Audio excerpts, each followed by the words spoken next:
शिव, ये नाम सुनते ही मन में श्रद्धा और आदर आ जाता है। ये हिंदू धर्म के सबसे इंपॉर्टेंट देवताओं में से एक हैं। शिव जी बहुत कॉम्प्लेक्स भगवान हैं। कभी डरावने डिस्ट्रॉयर के रूप में दिखाए जाते हैं, तो कभी क्रिएशन और ट्रांसफॉर्मेशन के सोर्स माने जाते हैं। त्रिमूर्ति यानी हिंदू धर्म के 3 मुख्य देवताओं में से एक होने के नाते क्रिएशन, प्रिजर्वेशन और डिस्ट्रक्शन के कॉस्मिक साइकिल में शिव जी का बहुत इंपॉर्टेंट रोल है। ब्रह्मा जी क्रिएटर हैं, विष्णु जी प्रिजर्वर हैं और शिव जी को डिस्ट्रक्शन का काम सौंपा गया है। लेकिन शिव जी डिस्ट्रक्शन बुरे काम के लिए नहीं, जरूरत के हिसाब से करते हैं। वो पुरानी चीजों को खत्म करके नई शुरुआत के लिए रास्ता बनाते हैं। जैसे जंगल में आग लगती है तो डरावना तो लगता है, लेकिन वो पुरानी सूखी हुई चीजों को जलाकर नई जिंदगी के लिए जगह बनाती है।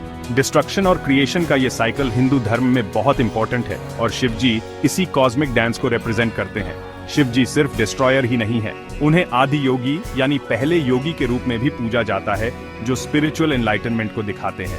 उन्हें नटराज यानी कॉस्मिक डांसर भी कहा जाता है, जिनका नृत्य यूनिवर्स के रिदम को दर्शाता है।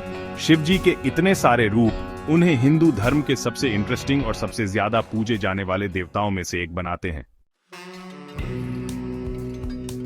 शिव जी को अक्सर डरावने देवता के रूप में देखा जाता है, लेकिन वो सिर्फ डिस्ट्रॉयर ही नहीं है। वो एक पैराडॉक्स हैं जो टेरिफाइंग और बेनेवलेंट, एस्थेटिक और हाउस होल्डर दोनों रूपों को रिप्रेजेंट करते हैं।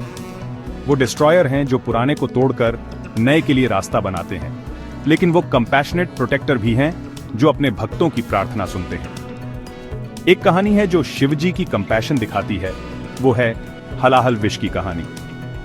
जब देवताओं और असुरों ने अमृत पाने के लिए समुद्र मंथन किया, तो एक जहरीला विष निकला जिससे पूरी दुनिया खत्म हो सकती थी। शिव जी ने बहुत बड़ा सैक्रिफाइस करते हुए वो विष पी लिया और दुनिया को बचाया।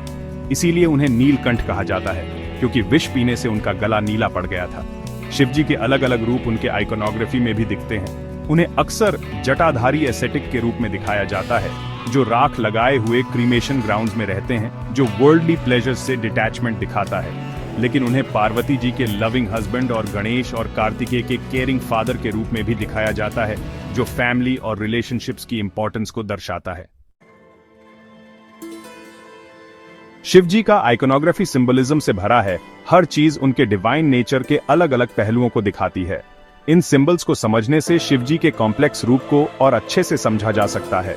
उनकी जटाएं, जहां गंगा नदी रहती है, एलिमेंट्स पर उनकी मास्टरी और पावरफुल फोर्सेस को कंट्रोल करने की एबिलिटी दिखाती है। उनके माथे पर तीसरा नेत्र, जिसे डिस्ट्रक्शन से जोड़ा जाता है, उनकी ऑर्डिनरी से परे देखने, अल्टीमेट रियलिटी को समझने की क्षमता दिखाता है।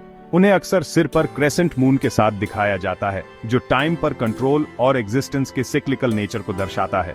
उनके शरीर पर सांप उनकी प्राइमल एनर्जीज पर मास्टरी और लाइफ और डेथ के साइकिल से कनेक्शन दिखाते हैं। उनका वाहन नंदी बैल स्ट्रेंथ, विरिलिटी और डार्मा यानी राइचस पैथ को दर्शाता है। उनका त्रिशूल एग्जिस्टेंस के 3 फंडामेंटल एस्पेक्ट्स, क्रिएशन, प्रिजर्वेशन और डिस्ट्रक्शन को रिप्रेजेंट करता है। डमरू जो उनके हाथ में होता है, क्रिएशन के रिदम और उस प्राइमोर्डियल साउंड को दर्शाता है जिससे यूनिवर्स बना। शिव जी की अपील समय और जगह से परे है। इंडियन सबकॉन्टिनेंट और दुनिया भर में लाखों लोग उनकी पूजा करते हैं। उनकी कहानियां और टीचिंग्स पीढ़ी दर पीढ़ी चलती आ रही हैं। उनकी लेगेसी ये है कि वो हर तरह के लोगों से कनेक्ट कर पाते हैं। जो एस्थेटिक लिबरेशन चाहते हैं, उनके लिए वो आदि योगी हैं।